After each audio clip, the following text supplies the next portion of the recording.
because this phase is really important. But Yeah. The aha moment sometimes gets catalyzed, oftentimes by information or something we've heard that kind of creates a dissonance, right? And that dissonance is typically that internal tension of anxiety for a moment where you hear something and our ego is like, not even true, right? And then part of us is like, what if it is?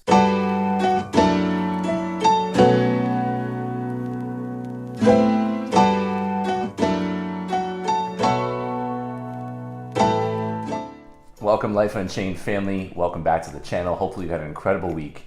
We are kicking off a brand new series, which we're really excited about, which is going to be in conjunction with a 4-part series that is all about going from the state of awareness to becoming the conscious creator of your own life. And that is the sole purpose of why we created Life Unchained in the first place. And so we're going to be talking about over the next couple weeks 4 phases. And today we're going to be talking about the awareness phase, the first step in becoming aware that it's time for a change. The goal here is to help you understand that oftentimes we're talking about becoming a conscious creator. What we're essentially saying is, what would life be like if we were taught our entire lives that you had an active role in how your life was influenced and unfolded? Vastly different than what we get taught as kids, vastly different than what we get taught when we go through school, vastly different when we go through even college, start a career, maybe married, maybe working in our businesses sometimes too. And so the goal here is to start off with this, and I love this because this is part of my initial coming to awareness moment was when somebody said to me, if you give a man an answer, he'll take it as truth, but if you give a man a deep enough question, he'll go in pursuit of his own truth. And that just totally blew my mind apart, because going through school, what do we get taught? We get taught that you have answers that you regurgitate on the test. And you're constantly in this phase of like, is this right or wrong? Right. So we see this with clients a lot too, right? It's like it's like we're doing something simple like journaling, and it's kind of like we talk about it and it's like, am I doing this right? Right. Yeah. And so it's that constant, ability to say like everything's all good. There's no such thing as right or wrong. It just is. It's your truth, right? So our goal here is to help you create a life that's yours, no one else's, right?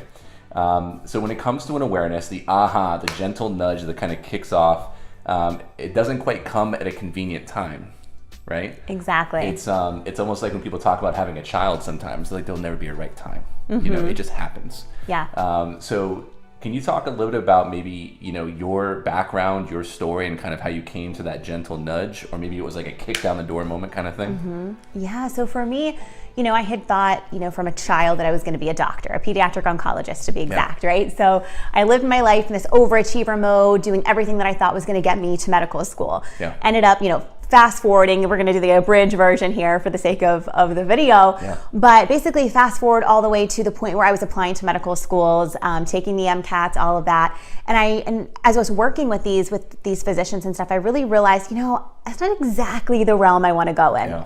So I ended up going the counseling route instead, worked in nursing, worked as a counselor, and then ended up running a medical center.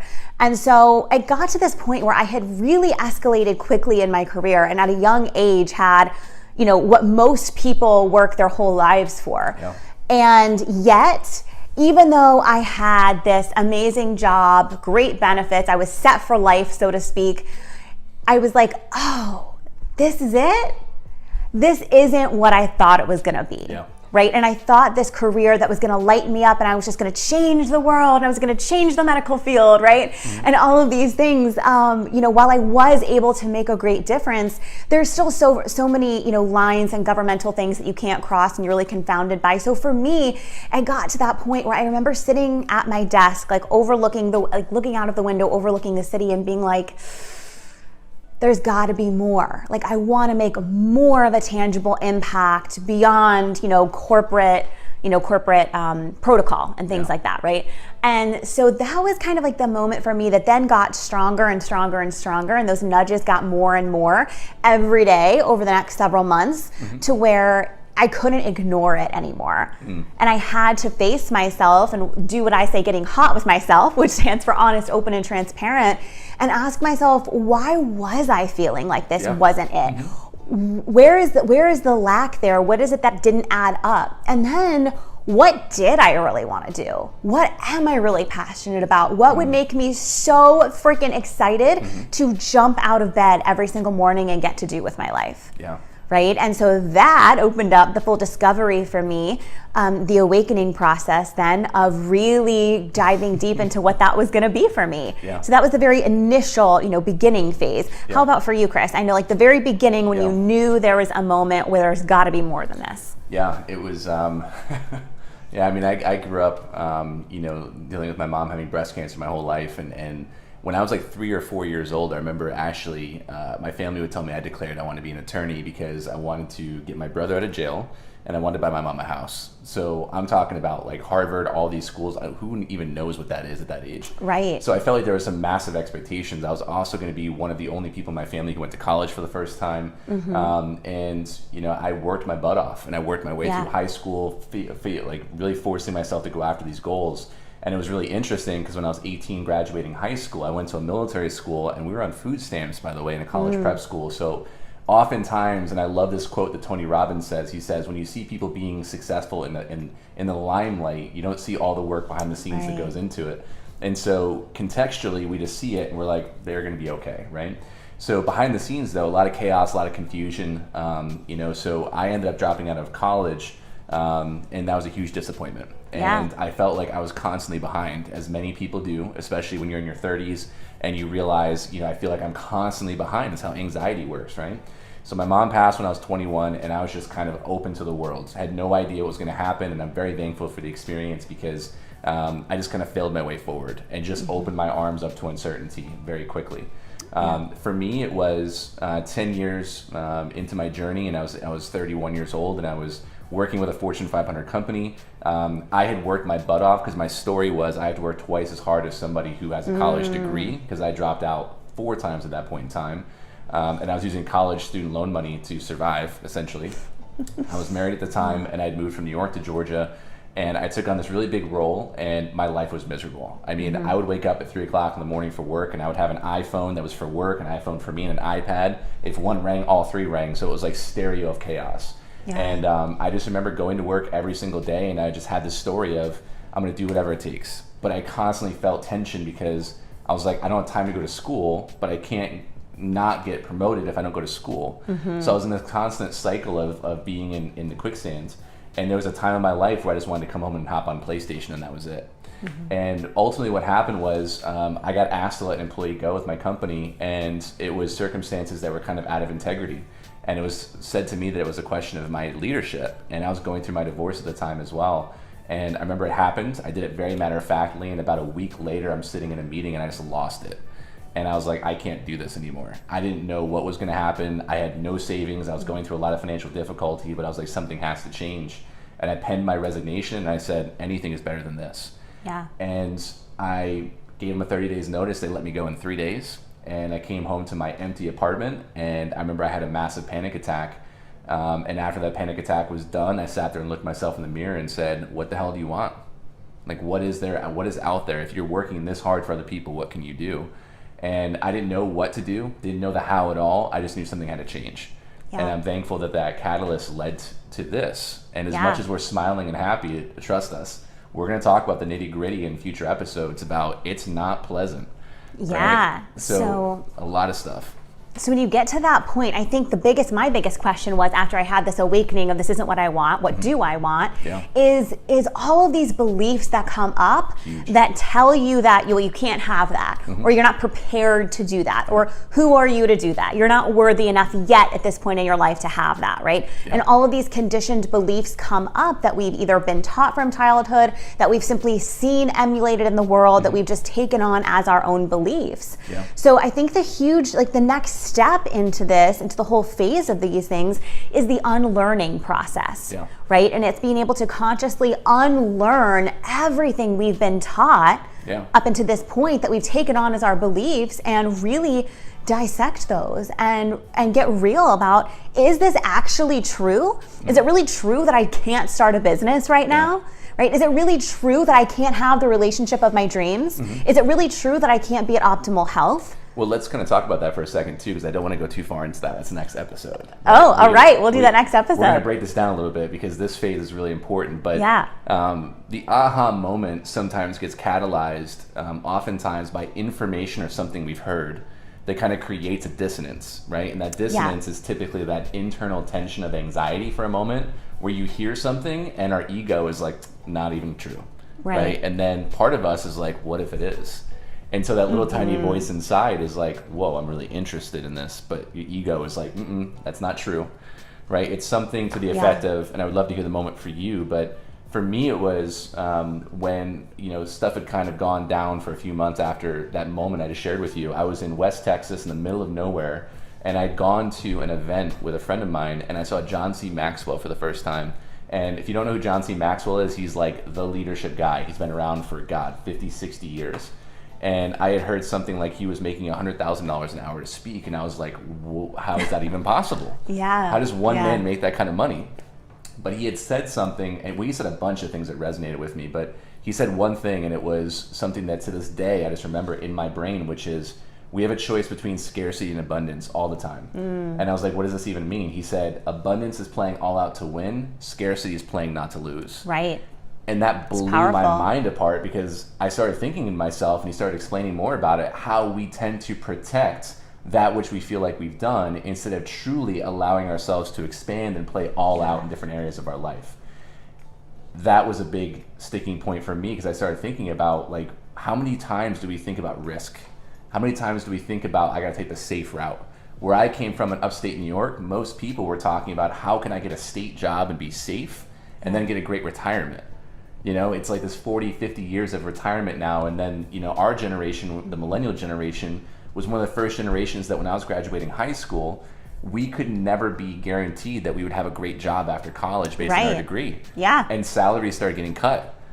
Psychologists, lawyers, all these folks who were high prestige jobs weren't making nearly as much, but we're all going to school like, we're set. What was that like for you? Because I know you went through the full gamut. You sacrificed so much of your 20s and everything else to be a high performer and go after your education. What was that like for you?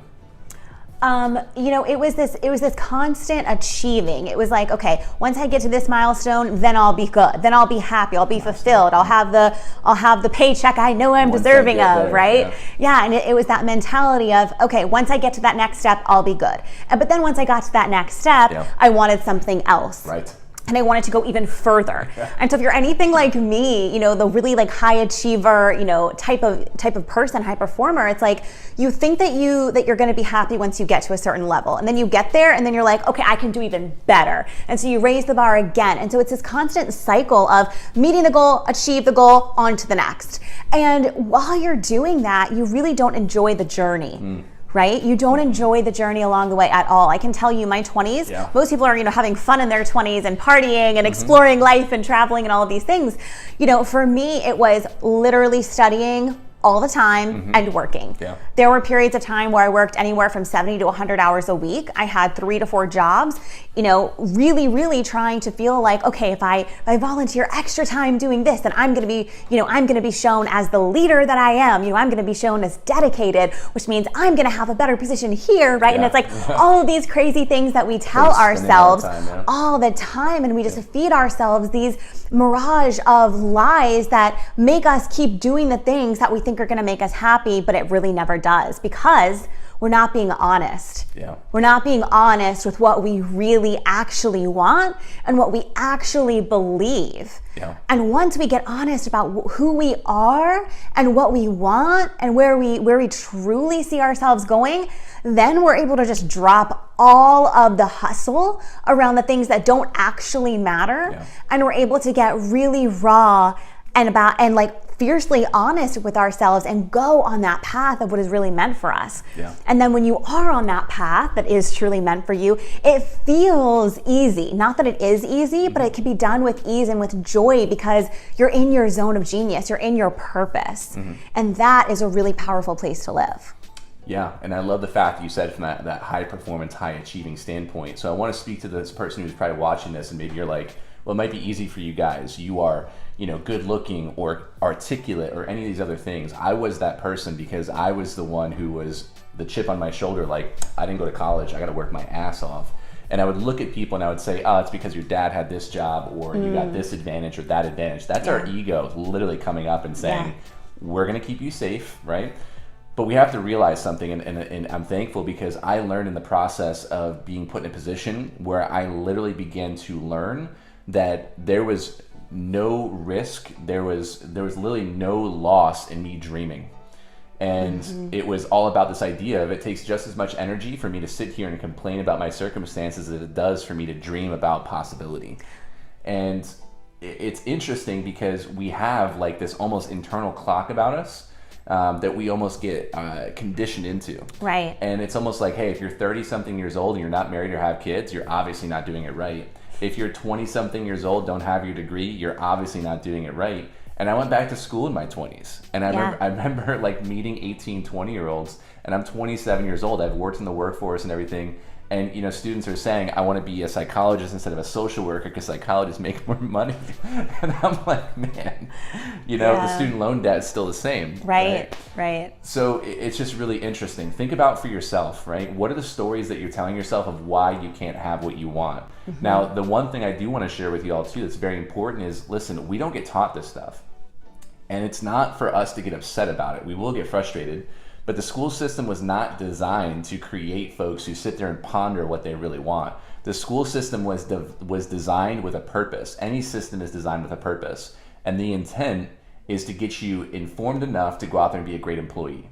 That's fine, right? The facts are the facts. We can't get upset about it. The system works really well.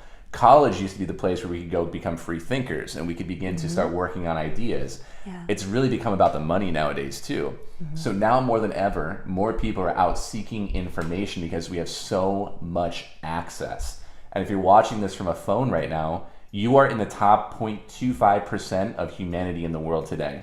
The ability for you to sit down and actually watch this on a smartphone or a laptop means you have access to Wi-Fi technology. And there are people out there right now who don't have access to anything, right?